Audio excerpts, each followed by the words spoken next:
Of the bill. Representative Stafstrom, you have the floor. Thank you, Mr. Speaker. Mr. Speaker, a 19-year-old student in Cheshire was pulled from the life he was building. A nursing student at Southern Connecticut State University was seized before she could finish her degree. A high school student in Meriden was taken from his family and transported to Texas for 6 months. These are not abstractions, Mr. Speaker. These are headlines directly from the newspapers of our state. These are our neighbors, our constituents, and the people who sit behind us in church pews, hospitals, waiting rooms, and school cafeterias. Today, this chamber has an opportunity, and I would submit an obligation to act. The bill before us is not a statement of partisan preference. It is a measured, constitutionally grounded response to an unprecedented breakdown in federal accountability. Since May of 2025, immigration and customs agents have conducted a campaign of fear across this country, operating with masked faces, without adequate training, and with a reckless disregard for the constitutional rights of the people they encounter. The question before this chamber is simple.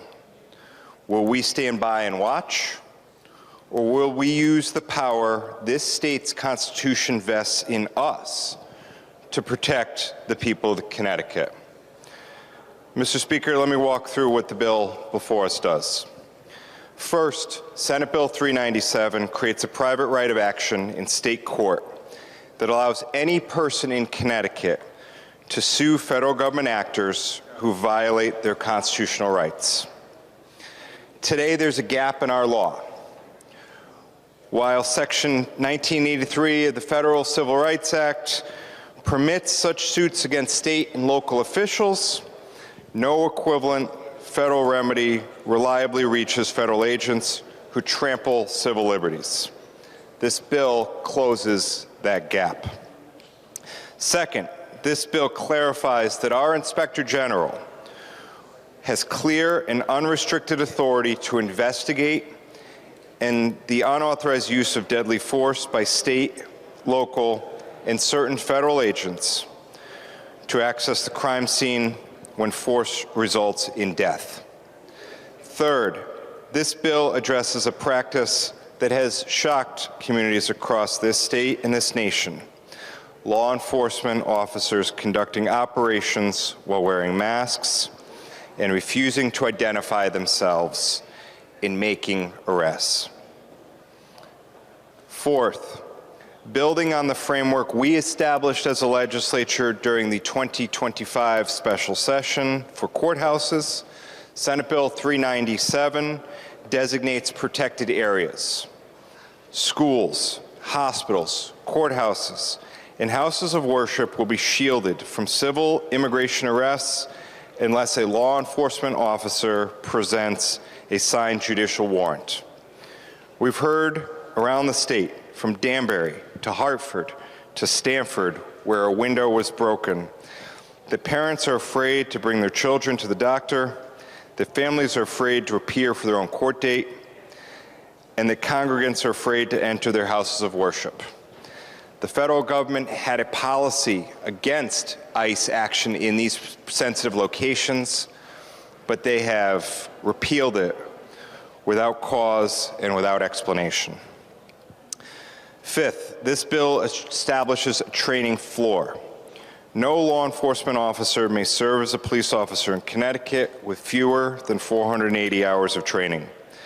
Federal ICE agents receive roughly 376 hours.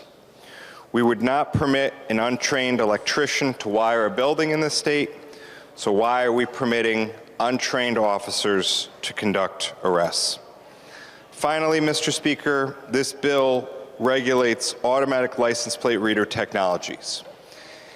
It strikes a balance by permitting the use of these systems for plates on an active hot list, but caps retention of data. That's our data as we are driving around the state at 21 days absent an ongoing criminal investigation. Mr. Speaker, let me wrap by saying this legislation received extraordinary support in the committee. Nearly 300 pieces of written testimony were submitted, and 166 speakers testified during a 12-and-a-half-hour public hearing before the Judiciary Committee. There was almost no negative testimony on this bill. The bill was endorsed by religious institutions, advocacy organizations, and community leaders from every corner of our state. The families in our communities are watching. They're watching to see whether we will use the power we have as a chamber to protect them when the federal government will not. A parent should not have to choose between taking a sick child to the doctor and risking deportation. A student should not have to wonder if today will be the day they are ripped from their classroom.